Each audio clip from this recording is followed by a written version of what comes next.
Hi, I'm Russell Eyrick from the Cincinnati Art Museum, and today we are going to make a paper sculpture.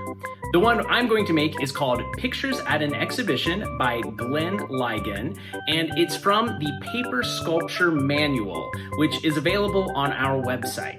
It's full of different paper sculptures by all these different artists, and you can download this and print them out and create your own works of art. The artists have just provided the instructions and the templates, and the viewer has to actually create the finished artwork. Now, if you're not familiar with Glenn Ligon's work, he is a part of the museum's collection. We own a painting of his called Untitled, I Am an Invisible Man. And you might also remember his piece America that was in the exhibition 30 Americans a few years ago. It was this large neon sign that said America, and it kind of flickered when you came into the exhibition. Now, the piece of his I'm making today, Pictures at an Exhibition, is like a little mini gallery. So I was kind of attracted to make this because it's almost like a little maquette that we would use at the museum actually in laying out exhibitions. That's one of the things it reminded me of. So I used a few tools in making this piece. The first thing is a cutting mat, which is very helpful because I also used an X-Acto knife, so that gave me a nice surface to cut on. I also used a straight edge that I used to cut very straight lines. Because this piece is sort of architectural, I knew it was going to save me a lot of time just to be able to pull that ruler over and cut a straight line very, very quickly. I also used a glue stick. Glue sticks are usually pretty good for holding together things like this, like paper. I was using kind of an elementary school grade one, so you probably could do better, but it did work. I just had to kind of support the pieces for a few seconds to get them to hold together. I also used a tool that probably not everybody has, which is called a bone folder. Now, this is used for helping you crease paper.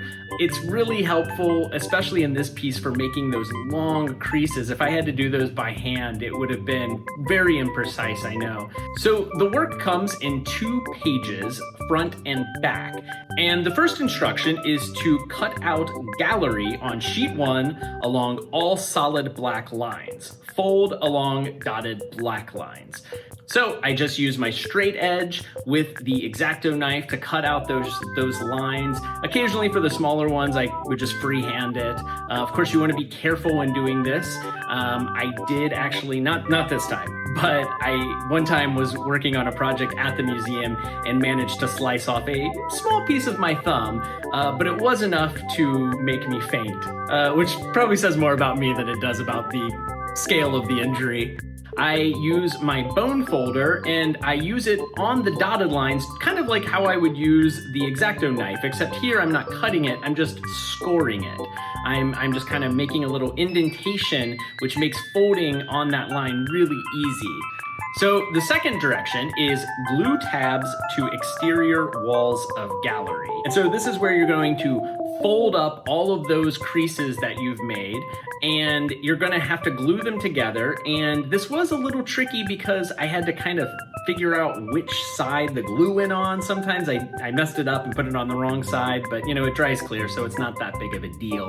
It wasn't always really obvious which way things folded. It just says fold on the dotted lines, and sometimes on those corners you would assume it might go one way, but it actually needed to go on the other way. Most of the little tabs end up being on the outside of the walls, so that's a good way of figuring it out, is that you're kind of hiding the edges so that from the inside of the gallery you can't see any of the things that are holding it together.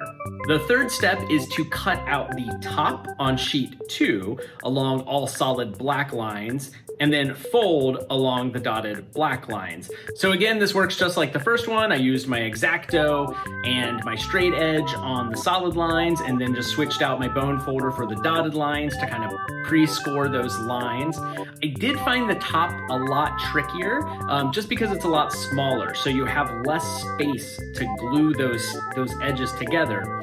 And I also managed to make the biggest mistake on this one. Again, it was very tricky to figure out which direction things were supposed to fold, and I folded it instinctively the same way things folded on the gallery side. I assumed it would follow the same logic of the inside, and so I folded it that way, and I started gluing everything together, and then once I was done, I went to go put the lid on, and I realized it was completely backwards because I was supposed to have folded them the other direction.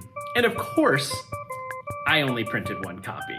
So I had to go back the next day, print out another one, and fold it the correct way just to make that lid. And so there you have it. Now, those are the 4 instructions for this piece, but then the final instruction is optional. Cut out viewer. Fold along dotted line, glue tab to gallery floor. And I think this is so funny because he's made this maquette, that's like a little model, of a gallery, and yet the person looking at the art is considered optional. So when I look at this piece and I'm trying to think about what Glenn Ligon is trying to say about this, I'm pretty sure he didn't just want to make a little gallery and say, oh, that's neat, because knowing his other work, I'm always thinking he is saying something a little bit more meaningful, and there's been a lot more thought into his work than that. And so one of the things I noticed is that you're creating this world of art that is completely sealed off. So once you make the lid and you put the lid on, you're looking at this sort of white box, and it is completely sealed off to anyone else. And I think that's definitely a commentary on the accessibility of art to the masses, probably, the way most people feel pretty disconnected from art. And I think that's mirrored in that final optional rule, which is that the viewer is optional in this work. It doesn't matter if we have a viewer or not. Who cares if there's a person in there? We've got a box with some art on the walls. Isn't it great? So I think that he's trying to critique that aspect of the institution of art, and he's also including his work in there. So he's kind of showing how he is a part of this, or you could also look at it as his artwork is sort of trapped inside of this gallery. So I don't know, there's lots of different ways to interpret this work of art. I'm curious, maybe you have some different ideas.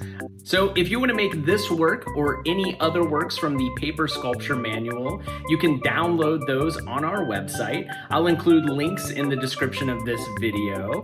And also, please share any projects you make with us in the comment section of this video. You could make this piece, many others, or share your thoughts about what you think Glenn Ligon is trying to say with this piece. Thanks, and I can't wait to see your paper sculptures.